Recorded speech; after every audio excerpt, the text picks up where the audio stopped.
तुम्हारे इस कमरे में, इस घर में कुछ भी नहीं रहा है, तो जो भी था अपने बेटे के साथ दफन करके आ गई हूँ। जिसने अपने ख्वाबों को जीते देखा हो, उनको जवान किया हो और फिर मिट्टी में दफन कर दिया हो, उससे नींद हमेशा के लिए रुक जाती है। जो हक खुदा ने मुझे अपनी खुदाई से दिए, टीटी इतने आराम से नहीं छीन सकते, और अगर उन्होंने कोशिश की तो उनको लग पता जाएगा। बच्चे के बाद तो तेरा इलाज होगा ना? हाँ, बिस्मिल ड्रामे की अगली किस्त में आप देखेंगे कि मासूमा खुद को सजा दे रही है, जानबूझकर बीमार कर रही है ताकि टीटी पर प्रेशर डाल सके, भूखी रहकर हॉस्पिटल पहुंच जाएगी तो तौकीर इसकी तरफ फिर से मुतवज्जा हो जाएंगे।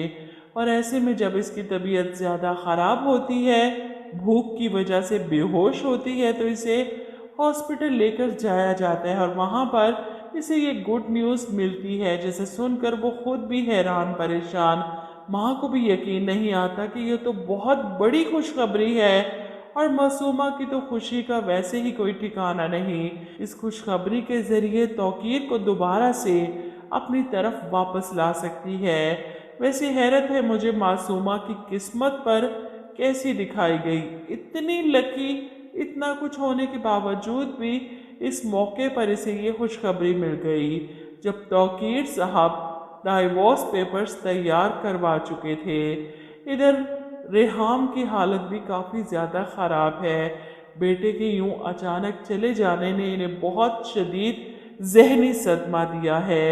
ऐसे में तौकीर को हर वक्त अपनी आंखों के सामने देखकर बर्दाश्त नहीं कर पा रही और आखिरकार ये नफ़रत, ये गुस्सा इंतकाम की आग में बदल जाता है और ख़ुद से अहद करती हैं कि तौकीर के आगे मैं एक सज़ा बनकर आऊँगी। जिस तरह मेरा बेटा टूटा है, इस तरह तौकीर टूटेगा, इसे कभी मौत नहीं आएगी। वो फैसला कर चुकी हैं कि तौकीर को बर्बाद करके रहेंगी।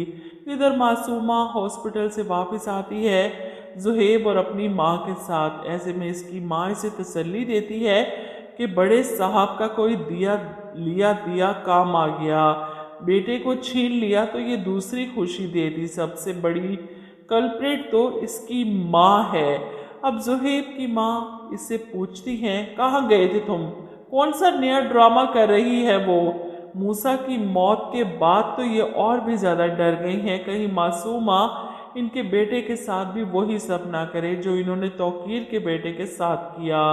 ये इसलिए ज़ुहैब को समझाने की कोशिश करती हैं कि वो तुम्हें सिर्फ अपना नौकर समझती है, वो अपने अरब पति शोहर को घोलकर पी गई तो तुम क्या चीज़ हो इसके आगे। ऐसे में मासूमा तो घर आकर बहुत खुश है, मुतमईन है। ये खुशखबरी तौकीर को इसके पास वापस ला सकती है। इसके चेहरे से तो मुस्कुराहट हटने का नाम नहीं ले रही। 2 दिन कमरा बंद करके खुद को अजियत देकर इसे तो इनाम मिल गया। वहीं ज़ुहैब की माँ अपने बेटे को समझा समझा कर थक चुकी हैं और आखिरकार मासूमा के पास आती हैं इसे धमकाने कि बख्श दो मेरे बेटे का पीछा, छोड़ दो इसे, शादी होने वाली है इसकी, मुलाजिम नहीं वो तुम्हारा। इनकी बातें सुनकर मासूमा गुस्से से चीखती है। इनके हाथ में पकड़ी हुई चीज़ों को उठाकर ज़मीन पर पटकते हुए चिल्लाती हैं, तुम मेरे सब्र और बर्दाश्त का इम्तिहान ले रही हो। ज़ुहैब को इस वक्त यहाँ पर होना चाहिए था ताकि मासूमा की बदतमीज़ी को अपनी आंखों से देख सके कि वो इसकी माँ से कैसे बात कर रही है। इतना भी बेज़मीर कोई नहीं होता जो ठुकराए जाने के बाद भी इतना आगे पीछे फिरे जैसे ज़ुहैब मासूमा के फिर रहा है। खैर तौकीर साहब ने अपना वकील पेपर्स के साथ भिजवा दिया है मासूमा की तरफ, क्योंकि वो इसकी शक्ल भी नहीं देखना चाहते। और मासूमा जो मुंतज़िर थी कि तौकीर को ये खुशखबरी सुनाएगी तो इनका रिएक्शन क्या होगा। ऐसे में वकील घर आता है और तौकीर साहब की तरफ से ये पेपर्स मासूमा को हैंड ओवर करता है। पेपर्स पढ़कर तो मासूमा के पैरों तले से ज़मीन खिसक गई। माँ पूछती है क्या है इसमें, और वो घबराए हुए टूटे फूटे अल्फाज में कहती है, डाइवोर्स भेजी है टी मुझे।